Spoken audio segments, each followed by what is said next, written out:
Visit ZABALGamez.com. That's ZABAL Games.com and sign up.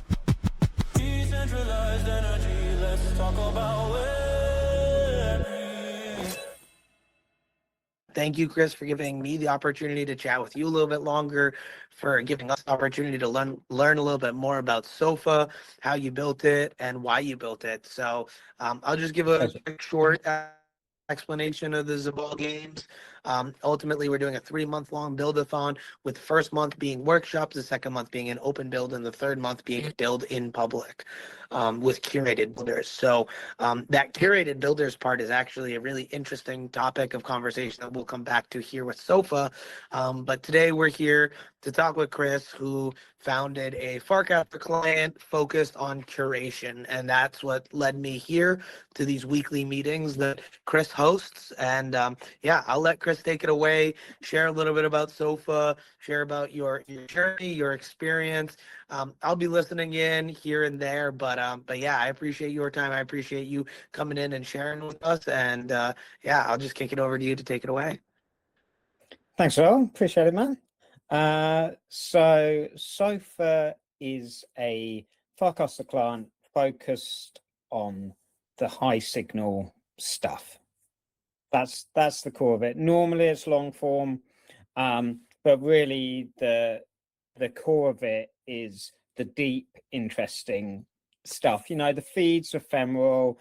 It's like, you know, we all enjoy it and we go there and we're shit posting about whatever, and occasionally stuff pops up, but there's a load of really smart people thinking deeply about a load of stuff, and there's so much interesting stuff on Farcaster that we just miss. And so Farcaster is really you know, that's the daily driver, whichever client you're going to use. Sopha's not looking to replace that. What Sopha is a kind of intentional third place, a coffee shop or a library or a cultural center that's there when you kind of want to sit down, want to focus a bit, and want to get into some of the really interesting stuff, which is kind of why we're hanging out with all these people here in the first place, right? Well, either that or in the hope of making gazillions of dollars from heaven. But you know, fundamentally, that's what makes Farcaster interesting, is the people on it, and this is kind of there to capture the deeper thoughts, the longer takes on it. It came about, I don't know, probably 7-8 months ago now, when when the Farcaster was going to shit in a meme coin.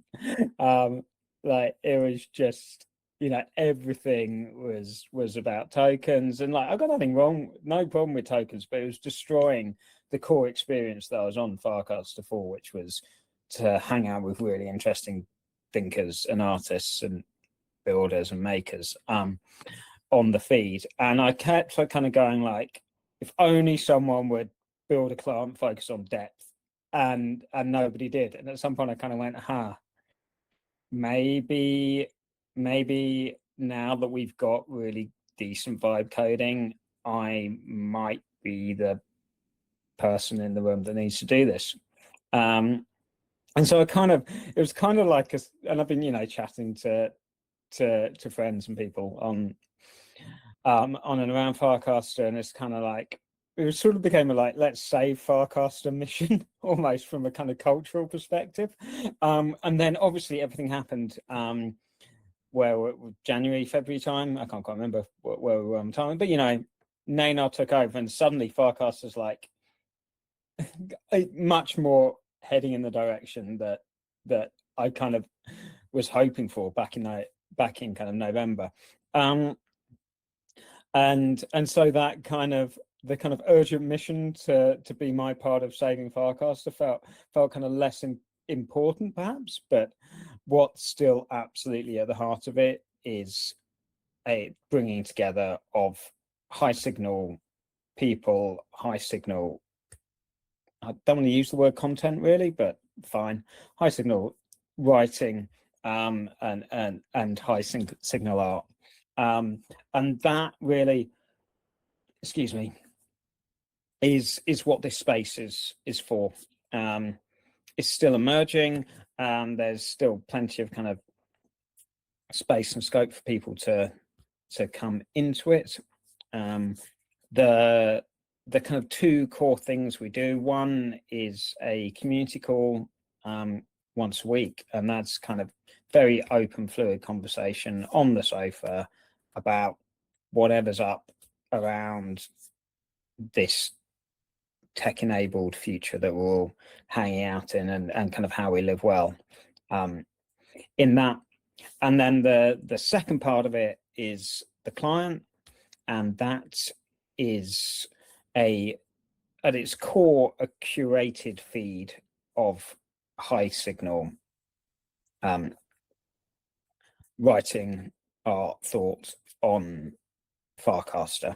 It's curated by everyone in the Sopha community who has a curator role.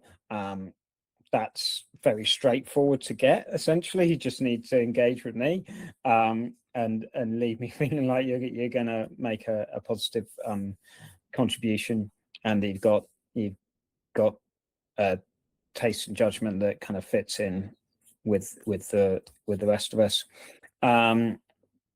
And that's the core feed. BradQ does a dedicated feed called the Pulse, and that's really the kind of key Farcaster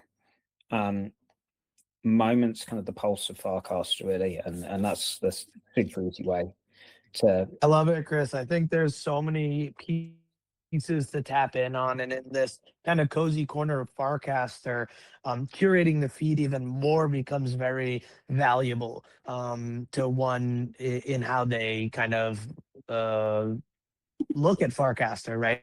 And see their front end. I would love for you to share a little bit more about like the culture that you're trying to drive here, as well as the benefit of other individuals coming in like you, seeing a problem, seeing a missing space, and coming in and saying, hey, I might not know exactly how to solve this, but here's an idea. I'm gonna try it out, customize the front end, then see how you can interact with this network from my angle, from my lens, and then other people coming in and doing that as well. I'd love to hear your thoughts on like how building a client has been very powerful as opposed to a different platform where you may not have been able to do the same thing. Right, yeah, and that's the crazy cool thing about this is with all the open data that's on Farcaster, with the tooling that Neynar gives us, and now Hypersnap as well. And not that I've got too much into that, but there's basically two complete ecosystems looking to empower builders, and so it's super easy to create a way of seeing the information that's on the Farcaster feed, so we can all get super opinionated about it, and it's really just a way for us to bring whatever kind of culture and vibe we want to bring. My thing's kind of depth, intentionality, how we live well ultimately, and that's kind of what we're doing on the sofa with writers and artists and thinkers. But you know what 37 are up to with their whole kind of crazy aesthetic Windows machine from 2000 or whatever the look is. Totally different take, and I think there's loads of opportunity for us to get away from the conventional flat doom scrolling social feed, and we're super empowered to do that. And it's really just a question of getting your vibe coding platform of choice hooked up, grabbing an Neynar account, and you can have something up and running and flying in very little time, really. Yeah, it was actually pretty crazy how easy and modular the system was to play with. There was a day, I don't know exactly what caused my push towards it, but I was like, I'm going to build a client today, or I'm going to start. And by the end of the day or a couple hours of playing with it, I got it, not perfect, but it was actively posting to Farcaster from my website. And to me, that's a really cool win from someone who's not a traditional coder with very little technical experience, but to be able to spin something like that up that previously only a developer could do, or an individual with money to pay a developer could do. Right. And I think this leads to a lot more creative opportunities because we have artists, we have writers, we have creators of different kinds, um, all building their own custom tool. Yeah, 100%. And then we've got this whole nested stack as well, right? You don't have to build an entire website. And like you say, we talk about a client, but really all we're talking about is a website that happens to show data from the Farcaster feed. But in a way, that's the biggest thing. And like the biggest undertaking is a few hours to get something meaningful. But then we've got mini apps, which are just little web apps basically that are even easier to do and will show up in the main clients, and then snaps, which you can just type in a thing that you want it to do. You can have something pretty cool within 30 seconds if you want. Yeah, I think all of those different styles of media is very interesting. I think one of the things Farcaster offers that not a lot of other social media platforms offer is the fact that you can ultimately like build your own experience. You're not beholden to the algorithm. You kind of create your own algorithm, and I think that's one of the biggest challenges people have with social media today. So I would love to know the future of Sopha. Chris, where does your mind go? Where do you want to see Sopha a year from now? Never mind, maybe Farcaster also as a whole. Yeah, so I mean, Farcaster itself is a wild, fascinating experiment. I would love us to keep growing the network of kind of fascinating people. Obviously, but I kind of hope that we get a crazy, weird explosion of cool stuff going on that's actually compelling enough to bring people over here. And so they're not coming in the hope of making money. They're coming in because it's one of the most fun places to be online. So that's kind of the heart of my hope for it. In terms of what's happening with Sopha and the future of that, really what I'm building for is a bigger community of like-minded people who are interested in depth in how to live well, in all the things that this technology enables, and how we collectively come together in this scenius, to use the kind of word that was not coined by Adrian, but brought into our language here. And that's the underlying core. We got our second purple funding that's just been approved, which is going to help see Sopha through the next year.